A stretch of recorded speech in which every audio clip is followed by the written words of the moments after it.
दोस्तों, किसी ने सच ही कहा है कि कुछ चीजों पर साक्षात भगवान की कृपा होती है और यही कृपा 80 के दशक में दिखाए जाने वाले रामायण धारावाहिक के ऊपर भी देखने को मिली।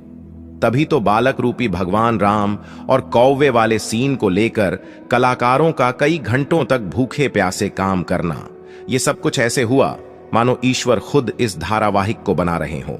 लेकिन यह सब हुआ कैसे और किस तरह इस धारावाहिक को शूट करने के दौरान कलाकारों ने चमत्कार अनुभव किए, जिसकी कल्पना कर पाना भी असंभव लगता है। रामानंद सागर जी के रामायण धारावाहिक में ऐसी बहुत सी घटनाएं घटी हैं जिनके बारे में जानकर आपके भी होश उड़ जाएंगे। रामानंद सागर जी का रामायण 1997 में पहला एपिसोड दूरदर्शन पर देश के सबसे पहले धार्मिक सीरियल रामायण का प्रसारण हुआ था। रामानंद सागर जी ने सीरियल को बनाने में पानी की तरह पैसा बहा दिए।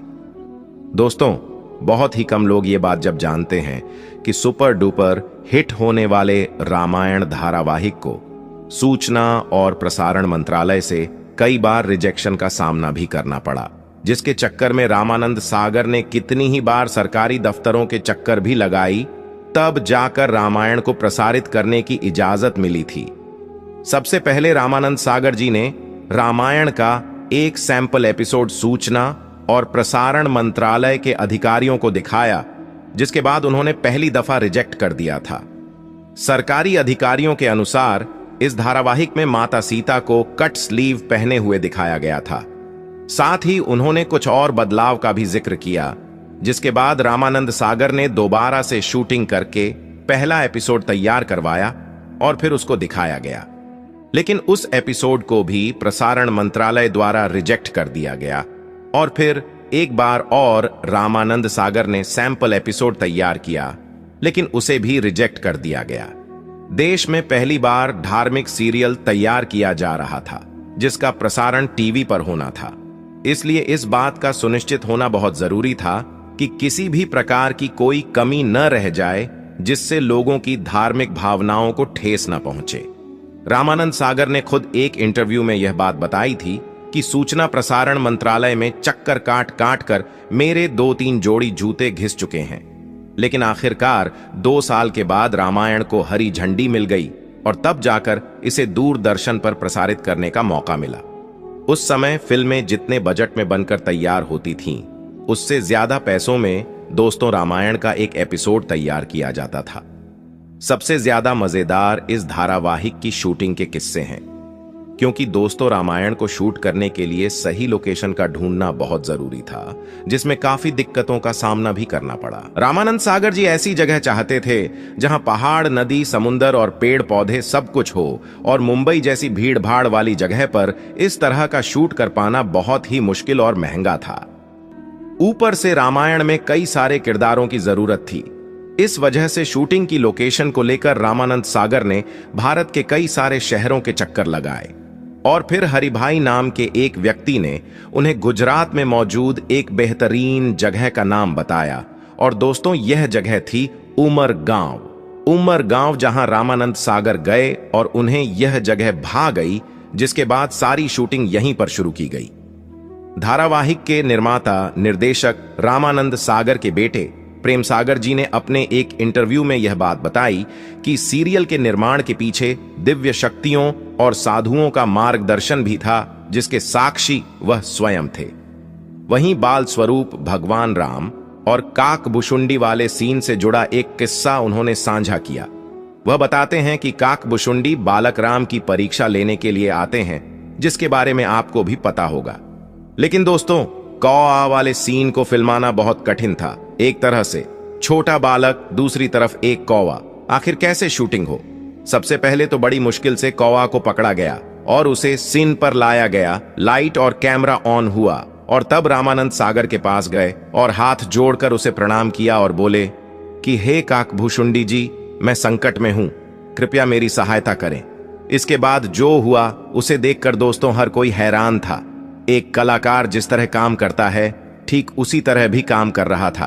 प्रेम सागर बताते हैं कि जब पापा जी कहते थे कि बच्चे को देखो तो को उसकी तरफ देखने लगता था। जब रामानंद सागर जी रोटी लाने को कहते थे तो वह रोटी लेने लगता था। वह बच्चे के साथ खेल रहा था मानो कोई पालतू कौवा हो। यह सब देखकर कोई भी यही कहेगा मानो काकभुशुंडी जी स्वयं ही शूटिंग कर रहे हों। लेकिन जैसे ही कैमरा और लाइट ऑफ हुई, वह कौवा उड़कर न जाने कहां गायब हो गया। रामायण में माता सीता का किरदार निभाने वाली दीपिका चिखलिया के अनुसार रामानंद सागर हर एक सीन को बिल्कुल परफेक्ट तरीके से करना चाहते थे। उन्हें किसी भी प्रकार की कमी नहीं चाहिए थी। वह रात में 2-3 बजे तक शूटिंग करते थे, इसलिए दीपिका पूरे महीने सेट पर ही बिता दी। उनका मुंबई आना जाना भी नहीं हो पाता था। और आपको बता दें, जब रामायण की शूटिंग हुई तो उस टाइम दीपिका की उम्र सिर्फ 15 साल थे। और जब उन्हें यह रोल ऑफर हुआ तो उन्हें इस बात का बिल्कुल भी अंदाजा नहीं था कि यह सीरियल इतिहास रचने वाला है। दीपिका ने अपने एक इंटरव्यू में यह बात बताई कि सीता का किरदार करने के बाद उन्होंने कभी भी छोटी ड्रेस पहनी ही नहीं। दोस्तों, रामायण में काम करने वाले हर एक किरदार को लोग बिल्कुल असली समझते थे। भगवान राम का किरदार निभाने वाले अरुण गोविल जी को देखकर लोगों को ऐसा लगता है कि जैसे भगवान राम आ गए हों। वह जहां कहीं भी जाते लोग इनके पैरों पर गिर जाते हैं। यहां तक कि आज भी अरुण गोविल जी को लोग भगवान राम कहकर बुलाते हैं। पर बहुत ही कम लोग ये बात जानते हैं कि भगवान राम के किरदार के लिए अरुण गोविल को पहले रिजेक्ट कर दिया गया था। जी हां, लेकिन बाद में इनकी मासूम और प्यारी मुस्कान को देखकर रामानंद सागर ने इन्हें अपना राम चुन लिया। वैसे अरुण गोविल से जुड़ा एक बहुत ही इंटरेस्टिंग किस्सा है। वह यह है कि जब भरत के द्वारा भगवान राम को यह सूचना मिलती है कि राजा दशरथ नहीं रहे, तो उस समय कैसा एक्सप्रेशन देना चाहिए, यह तय कर पाना अरुण साहब के लिए बहुत मुश्किल था। क्योंकि वह एक भगवान का किरदार अदा कर रहे थे और भगवान रोक नहीं सकते और चेहरे पर उदासी का भाव लाने नहीं देना था। क्योंकि भगवान राम को पहचाना ही उनकी सादगी और हर परिस्थिति में स्थिर रहने के कारण जाना जाता था, इसलिए ये सीन अरुण जी के लिए बहुत ही चैलेंजिंग था। लेकिन बाद में उन्हें सीन के लिए खूब तारीफें भी मिली। यहां तक कि भगवान राम की आंखों में आंसू देखकर जनता के भी आंसू छलक पड़े।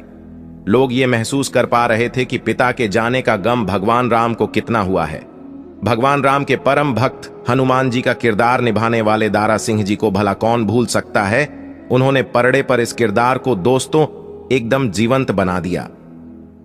लेकिन बहुत ही कम लोग ये बात जानते हैं कि जब रामानंद सागर ने उन्हें यह रोल ऑफर किया तो उन्होंने इसे करने से साफ मना कर दिया था।